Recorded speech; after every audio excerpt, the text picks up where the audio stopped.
Ja, viņi iziet procesu, kad viņas ir pieejamas tirgu, iziet caur regulātoru, caur azartspēļu inspekciju, un tad viņus mēs liekam lapā. Es domāju, katru mēnesi mēs liekam tur 10 vai 100 spēļu. Cik šitādām spēlēm kazino, online kazino, ir jāatdod atpakaļ naudu spēlētājiem, un cik viņi patur? Bet retailē būs tieši tas pats. Mēs paturam atkarību no spēles, no providera, mēs paturam 4-5% no apgrozījuma. Es to iepriekš arī runāju, man daudz rakstīja, ka nevarot tā būt. Tā nevarot būt. Atkal, katra spēle, tas atkal, visas sliktas asociācijas, kas ir, viņas nāk no tas pirmas pieredzes cilvēkiem ar to slaveno 90. gadu tur spēļu zālēm. Ja, es nezinu, tu atceries vai neatceries. Agrāk bija tā, ka viņš man pie skolas bija tirgus. Es pats jau Sergeja Žoltoka vidusskola, tam Purciem, Darciem. Ja, mums bija tirgus, kur tagad ir Maksim uzbūvētāja tirgus vieta. Tur vienkārši bija kafejnīca, un kafejnīca iekšā bija aparāti. Un skolā? Nē, pie skolas ir tirgus, un tirgu ir kafejnīca, un kafejnīca vienkārši aparāti. Nav tā, ka kaut kāda atsevišķa spēļu zāle. Vienkārši tur cilvēki ēd saļanku, un blakus kāds tur griež aparātus. Ja? Protams, tur visi nepilngadīgi un tā tālāk, un kaut kāds cilvēks, kas tus uztur, viņš arī vēl gatavs iedot parādā to naudu. Tur tas ir pilnīgs tur murks. Tur es domāju, ka tā marža bija kaut kā 20-25. Ja? Es domāju, ka šeit katra spēle ir licencēta, katra spēle ir noteikumi, viņi visi ir mājaslapā, katrai spēlē var redzēt to, ko mēs paturam. Jā. Bet tiešām var redzēt? Jā, protams. Jā. Katrai spēlē? Cilvēki jau, tie, kas spēlē daudz, tie, kas spēlē bieži, viņi skatās un viņi visu pārbauda. Jā, protams. Jā. Nav tā, ka viņi seko līdzi, kur ir tas strādā vispār, sekot līdzi, kurā spēlē nav izmaksāts nesen, liels laimes, un tad es dāju to kapāšu, lai tur mošana sanāks.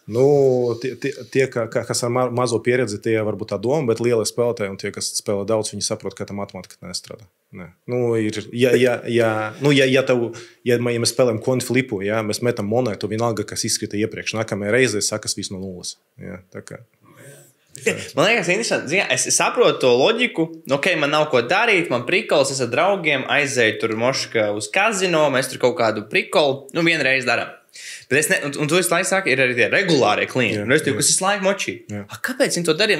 Viņš loģiski saprot, ka viņi statistiski vienmēr zaudēs. Kāpēc viņi turpina to darīt? Tāpēc, ka neviens nedomā, tas ir. Es runāju ar visiem lieliem spēlētājiem, gan Latvijā, gan ārpus Latvijas. Ir jāsaprot, ka pirms ir medības. Ja? Ir tāds hobijs cilvēki, viņi iet medības. Neviens jau neiet un nereķina par to, vai makšķera. Ja? Neviens jau nedomā, ka es aiziešu un tur nezinu. Un ja nebūs 10 kg zivs, tā ir slikta diena. Ja? Visi viņam ir vajadzīgs process. Ja? Un, piemēram, medniekiem, ja viņi aizbrauc uz Afriku un nošauj to ziloni, viņi stāsta nevis par to, ka tur bija 500 kg gaļas, bet viņi stāsta par to, ka tas ir sasniegums. Un lielam cilvēkiem viņi nedomā par to, tā nauda, tas nav par ko viņi domā. Tas ir viņiem noraut kaut kādu milzīgu jackpotu. Tas ir tas. Ja tu nopelnīji naudu, tev uz kaut ko ir jātērē viņu. Ja? Mēs tur neviens nespēlē uz kredītu. Ja? Tā kā tev, kāds nopirk mašīnu. Ja? Lielai spēlētājiem, kas pie mums ir, kas tur var apgrozīt tur lielas summas, viņiem visi ir. Ja? Protams, ka viņi nespēlē uz pēdējo naudu, viņi var atļauties gan daudz zaudēt, gan ar lielu naudu riskēt, ja? Jo ir tā, ka sanāk, ja, ka mēs tur vai gadu vai mēnesi sakam ar milzīgiem minusiem, dēļ tā, ka tur kāds no lielām spēlētājiem izcēla jackpotu vai vienkārši bija vairākas dienas pēc kartas, tur viņiem bija veiksmīgas. Tā kā tas ir pilnīgi ok. Pats spēlē? Es spēlēju ļoti reti. Es spēlēju visas jaunas spēles. Es pārbaudu bonusus, kas ir pie mūsu konkurentiem vienmēr. Ir tīpaši tur, kur matemātika ir mana laba. Jā, tad man uzreiz degās. Pasakālreiz, ko tu teici? Nē, ir bonusi, pieņemsim. Ir bonusi, kad es matemātiski redzu, ka viņi ir mana laba. Kas šeit ar welcome bonusiem. Ja? Jūs reizes par nulēm šeit? Es varu atkal tur ir tik daudz lapas man, es no galas varu varbūt, ir kaut kādi bonusi, varbūt, kas varbūt plūsā ar spēlētājiem. Ja? Es skatos uzreiz, kur ir atsamredzams plūst, un tad davai, paņemsim naudu no konkurentiem, vēl notestēsim katru produktu strādā, kas strādā maksājumi, kas strādā compliance un vispārējais, ja? Kas strādā CRMs. Tā kā man tas interesanti ir. Ja? Ko ir darīt šāda tipa biznesiem, lai noturētu klientus? Kas ir tās aktivitātes, ko jūs darat, lai viņus noturētu? Man atbilde būtu ļoti banāla. Es domāju, ka pirmkārt notur produkts. ja produkts ir labs. Bet, kad tu saki labs, tu domā, viņš tur mirkšķinās, gaismiņas iet. Nē, mums ir jāsaprot, ka Latvijai, ja es runāju tikai par Latviju, maza valsts, mums ir 17 licencēti operatori. Jā, 17 spēlētāji. Spēlē 17 operatori. Man liekas, ka tas ir diezgan daudz. Tev liekas daudz? Man liekas, ka ir daudz. Cik Latvijā mārketinga aģentūras? Tas, man liekas, ir vispār nekas nav 17. Tad jā. Tas ir tāds maz, mēs šeit varam slavīt visu 17 cīnīties. Varbūt tad, man tas tā liekas.